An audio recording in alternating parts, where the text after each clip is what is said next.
Omni பேருந்துகள் மீது சில குற்றச்சாட்டுகள் இருக்கிறது. போக்குவரத்துறை ஆணையர் அவர்கள் அதற்காக குழுக்கள் அமைத்திருக்கிறார்கள். அவர்கள் ஆய்வு செய்து அவர்கள் மீது நிச்சயமாக நடவடிக்கை எடுப்பார்கள்.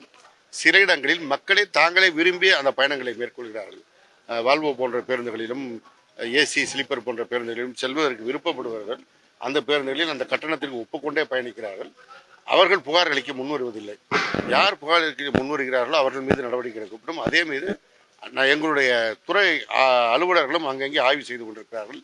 எல்லா செக் போஸ்டுகளிலும் போக்குவரத்துறை இணை ஆணையர், துணை ஆணையர், அதே போல ஆர்டிஓ இவர்கள் தலைமையிலான குழுக்கள் அந்த ஆய்வுகளை மேற்கொள்கிறார்கள்.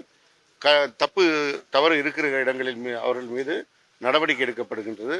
அவர்களுக்கு அபராதம் விதிக்கப்படுகிறது. சில இடங்களில் அந்த வாகனங்கள் இம்பவுண்ட் செய்யப்படுகிறது. எனவே அதற்கான நடவடிக்கையும் எடுக்கப்படுகிறது. செய்திகளை உடனுக்குடன் தெரிந்து கொள்ள கீழ்கண்ட கேபிள் மற்றும் டிடிஎச் நெட்வொர்க்குகளில் எம்நாடு செய்தி தொலைக்காட்சியை காணுங்கள். பாதகம் செய்பவரை கண்டால் நாம் பயம் கொள்ளலாகாது பாப்பா.